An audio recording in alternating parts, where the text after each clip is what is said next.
Guys, before we get into it, if you want to support this channel, make sure you hit the like button on the video and make sure you're subscribed to the channel. And then also turn on the notification bell. I'm getting people that are saying they're not seeing my videos recommended anymore for whatever reason. I guess that's why the performance hasn't been where it needs to be. But also check out the Squabble Shop if you want to get some merch.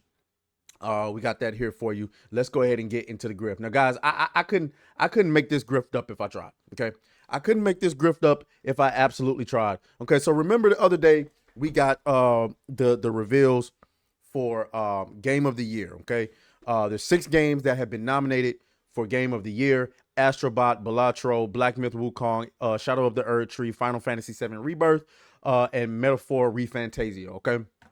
All right, so those were the games. Now, remember, the narrative before the Game Awards was going to drop was that most of us believed that there was a strong possibility that Black Myth Wukong did not get nominated. And we had great reason to believe this because remember last year, Hogwarts Legacy, despite being one of the best games of the year, one of the best experiences of the year, did not get nominated for Game of the Year.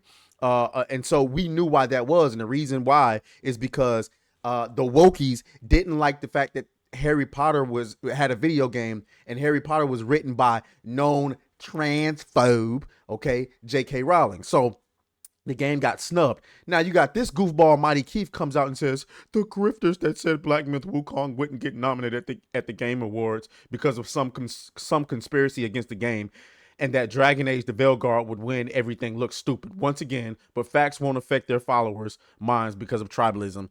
Nigga, first of all, who the hell asked for your opinion? Hold on, where's my? There we go. Asking what the you think about it. I don't give a about your views. Clearly, your ideology is off. Nobody cares about your opinion. First of all, let's address this. We didn't say that it wouldn't get nominated. We said that we believed it wouldn't get nominated. So anybody that was speaking in definitive terms, you know, they allowed for the egg to be on their face. We all said we were predicting that it probably wouldn't get nominated due to this controversy that was surrounding the game. Okay, but none of us was speaking in definitive terms. Secondly, the conspiracy against the game. This is the part I wanted to get to. Oops. The conspiracy against the game. Well, how about now, nigga? How about now, nigga? Look at this shit. Look at this. Now, you guys remember that earlier in the year, right? There was, let me fix this. Let me see if I can fix this so y'all can see it in its entirety. Right, there you go. Y'all remember earlier this year, there were a bunch of articles written about Black Myth Wukong, about how it was sexist. The game science was sexist, and there was a bunch of anti-women rhetoric and all this wild blue. It turned out to be a sham. You know what I'm saying? Where they misinterpreted some words that were spoken in another language, and all of that's fine. But look at this. Look at all these articles. This is from Indie 100. The Game Awards nominates lowest ever rated title for Game of the Year, Black Myth Wukong. Game Rant. Black Myth Wukong's Game of the Year nomination sticks out like a sore thumb. The Gamer. Black Myth Wukong is the Game Awards lowest rated Game of the Year nominee.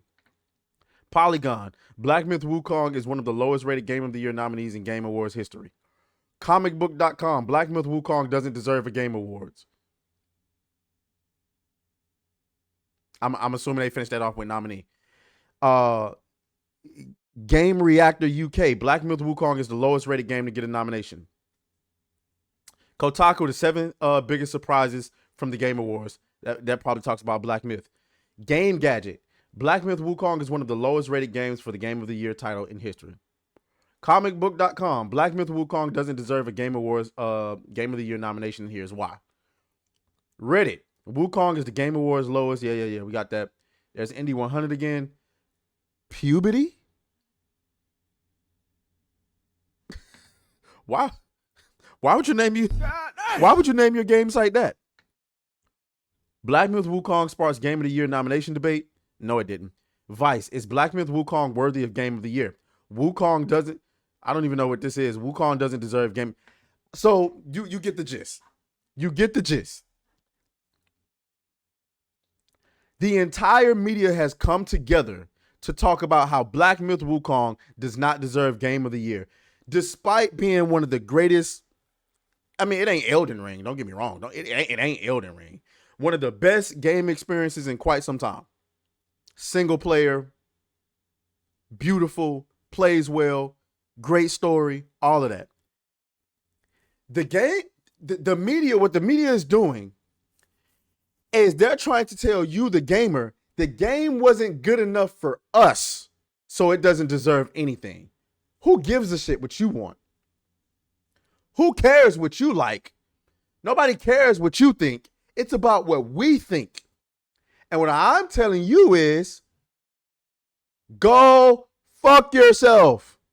I know I'm supposed to be watching my language, but hey, it is what it is. Go fuck yourself. Nobody cares what you think. Okay? Nobody cares. Now, obviously, there's some debates to be made. Some people believe there are other games that deserved it more. I don't know about that. I don't know if Stellar Blade is better than Black Myth Wukong. I don't know. I'm not saying one way or another. I know for a fact that Space Marine, while being a really good game, is not better than Black Myth Wukong. I'm sorry. It is what it is. But I find it interesting. We got some other takes. They're now treating a Metascore of 81 as if it's equivalent to a 50. The lowest rated Game of the Year award. I mean, what they're trying to do is they're trying to maintain their control over the narrative. That's what this will always be about, guys. And we'll always come back to that.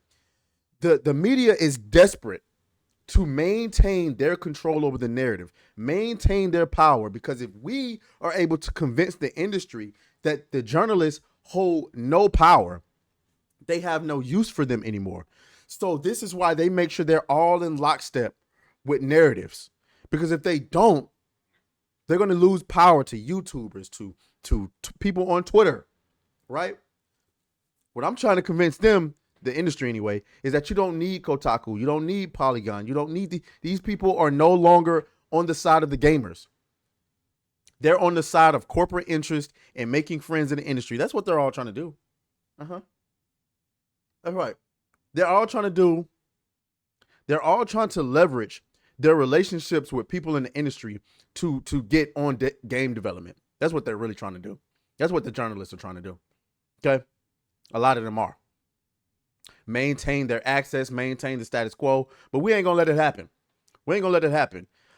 This is what happens when all of the journalists, the games journalists, come together and they form this conglomerate megazord called James Journalism. Okay, James Journalism is the final boss of all games journalism.